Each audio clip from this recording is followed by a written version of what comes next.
Bagay sa abroad na hindi ka lugi lalo na kapag kinip mo o tinago mo or ginamit mo ng matagal. Minimum ng 2 years.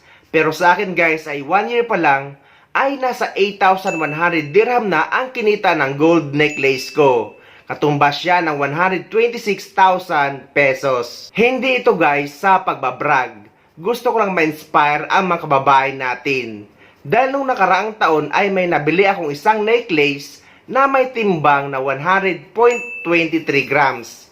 Ito yun guys. At kinikip ko nga ang resibo nito. At ang gold rate value pa lang noon ng 22 karat ay 241 dirham pa lang per gram. Ngunit ngayon ang gold rate value ng 22 karat ay nasa 321 dirham na per gram.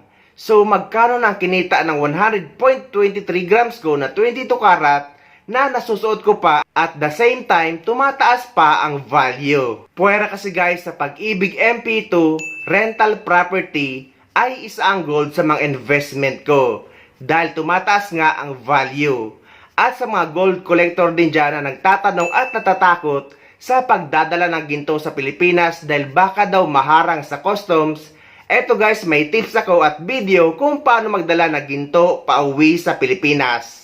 Napakaraming mga OFW ang nagtatanong at kinakabahan kung paano daw nila madadala ang kanilang ginto pauwi sa Pilipinas na hindi maharang sa customs. Dahil karamihan sa mga OFW ay talaga nag-iipon ng ginto sa ibang bansa.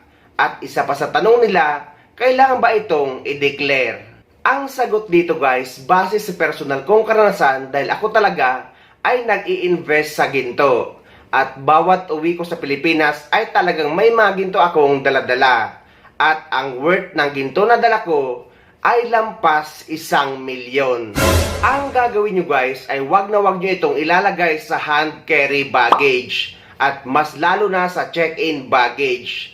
Ilagay nyo ito sa inyong personal handbag or sling bag o kaya naman sa inyong laptop bag. Dahil sa customs or sa immigration sa ibang bansa ay hindi naman ito pinapansin. Sa Pilipinas lang may madalas na issue pagdating sa mga ginto or mga mamahaling bagay. Nasabi ko na wag niyong ilalagay sa hand carry baggage dahil ngayon sa Emirates Airlines na sinakyan ko ay kinukolekta na nila ang hand carry baggage at nilalagay sa check-in. Ang rason nila ay wala na daw space sa cabin baggage area sa loob ng eroplano.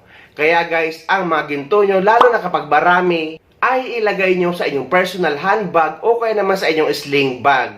Pwede rin sa laptop bag. Basta guys, yung nadadala nyo as hand carry.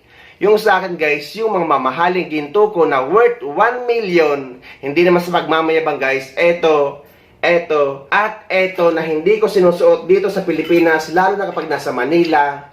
Pero nung nasa eroplano ko guys, ay suot-suot ko halos lahat. May iilan lang na nakalagay sa aking personal handbag.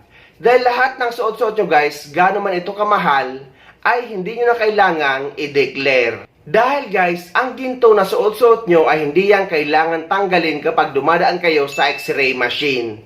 Pero dahil nga lampas 1 milyon ang worth na ginto na dala ko, ay sinisiguro ko na dala ko ang mga resibo nito just in case man harangin or tanungin sa immigration sa ibang bansa or sa Dubai kung saan ako nanggaling. At kapag nakalampas na kayo sa customs at immigration sa ibang bansa, kapag nakalagay ito sa inyong personal handbag o kaya naman sa sling bag, ay wala na itong problema sa Pilipinas dahil hindi na ito ilalagay or dadaan sa x-ray machine.